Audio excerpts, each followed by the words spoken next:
すごいいい時間に誰もいない時に来たね。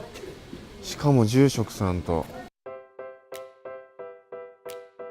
こちらのハットに上がりますと手前には高廊下がありますが、はい、幅が12尺4メーターちょっとあって、はい、厚さはヒノキのしなし一寸八分といいますから6センチぐらいの大変厚いものがここにあります。でこの廊下歩くと東の方向に窓があるんですが、はい、今日は雲の関係で見えてないんですが、はい、本来ならばこちらの方向には、立山連峰が広がるんです。つまり床を高くして、はい、間口の広い窓を設け、借景越しに立山をここに入れ込んでいくということだと。霊峰立山に登りますと亡くなった方の御霊はきっとこちらの方にいらっしゃるんだろうなと当時の人たちは思っておられたでしょう。その立山を向けて、お寺を作るわけですから亡くなったお殿様があちらの方にいらっしゃるかもしれないがどうぞこちらの方に戻ってきてくださいね、そのような意味合いもここに持たせていました。なるほど。ちなみに霊山ということでいうと徳川家康は亡くなる時にこう言いました、はい、亡くなったならば岡崎の大樹寺に灰を置いて久能山に祀り伏の山の上を通って日光へ環状し漢八子を守る鎮守とせよという言葉を残しています。ここの中に出てくる伏の山って何の山ですか？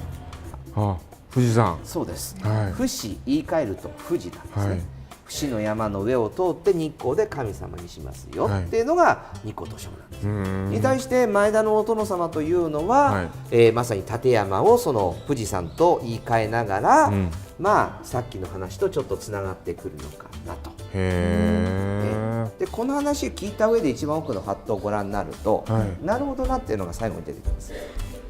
正面に祀られているのが前田利長というお殿様の位牌ですが、はい、でこのお殿様は利家公の後を継いで五大老秀頼後見人まで継がれたなかなかの人物なんです、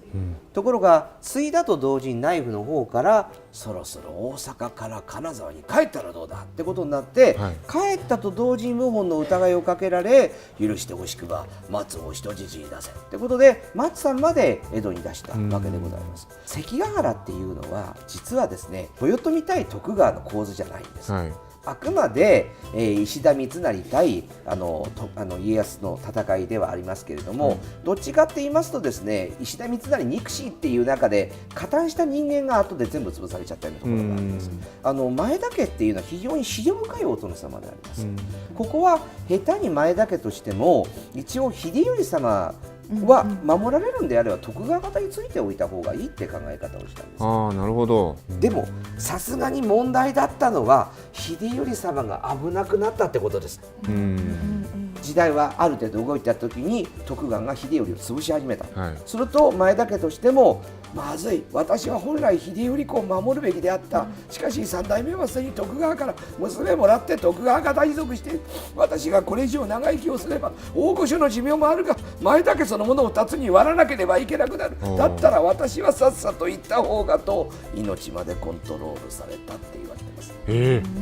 そうなんですか。1614年5月20日にお亡くなりになりました、はい、そういう流れの中で考えると果たして利常にしてみると誰が尊敬の対象だったんでしょうか。やっぱりですね前田家を作ったのは利家さんなんです、はい、でもこのお殿様の潔さがあったからなんとか加賀藩は持ったと。だからこのお殿様を大切に祀りたいなっていうのが前田さんの意向だったんでしょう。実は日本っていう国はですね面白い国でありまして、はい、自ら神になる方もいらっしゃいますが、はい、大体強い神様って多選なんです。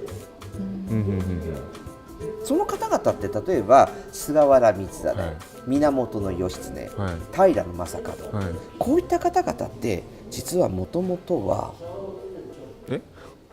お化け？怨霊です。怨霊。はい。でもね、怨霊って怖いイメージあるじゃないですか。はい、でもよく考えると怨霊になるっていうのは、はい、ちゃんと理由があるんです。そういった方々っていうのは大体世のため、人のため、帝のために一生懸命身を粉にして働いたんです。はい、ところが一生懸命やってくるとどうしても既成の利権と戦わなければいけなくなるんです。するとそういう中でどうしても強いのはこっちですから、こっちからやられそうになる。だから民衆はそのことに対して砲丸びいきで頑張れ頑張れって応援する、どっかの知事さんと同じ話になっちゃうんです。でもこのやり方においては大体においてこっちの政権トップの方が折れてくれればいいんですが、折れなかった場合は大体こっちが殺されちゃうんです。そういった方々を殺したことに対してやはり呵責の念が生まれる、そういった方々をどこに祀るんですか。神社とか。そうなんです。そこで考えるとさっきの話がそうかと。前田さんとしては年長様を菅原道真公みたいに祀ってあげたいな、そういう中でこの年長様を大事にしつつ、高岡の人たちが一生懸命盛り立てながらこの随龍寺もそうですがこの町をみんな作ってきたっていう、そういうふうな背景も見えるんじゃないかなっていう気がします。であと最後に一つだけあっちの方ちょっとご案内して終わらせていただきます。こちらの小津市の中に祀られておりますのが、臼様明王というトイレの神様であります。大きさが117センチ、片足1本だけで立っているのが特徴的です。本当ですね。前に曲がありましたので、トイレにはそれは綺麗な女神様がいるんやでって言ってました。実は女神っていうのは神道の考え方なんです。神道ではトイレの神様は女性だって考えられているんです。ところが禅宗のお寺ではこういうふうなお姿をした方がトイレの神様だと考えられる。で面白いのは臼様明の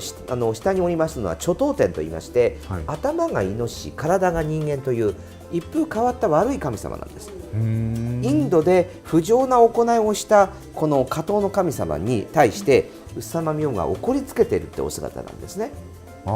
それで片足一本上げているということなんです。だいたいこのお姿で600年以上経ってるということが言われています。そうなんですか。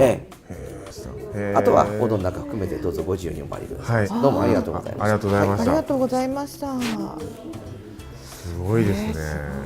ということです。立派なお寺なのにこんなにいろいろ見せちゃっていいのかね。そう国宝だよ。しかもこれねちょっと低い位置から見ると非常にいいんですよ。すごいいいよここ。非常に心の落ち着く場所ですね。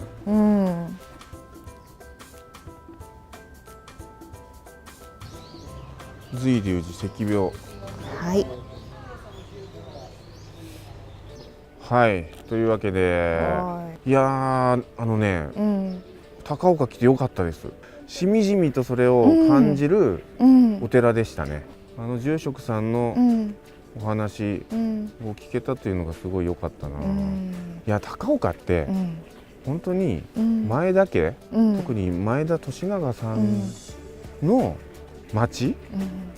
そこをこう崇拝というか尊敬というかね、すごい思いましたね。それね。そこを敬っている町の、しかもここ中心なんですよ。っていうのがすごい分かった。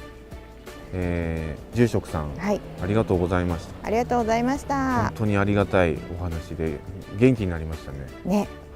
ありがとうございました。ありがとうございました。いや随龍寺すごいわ。すごかった。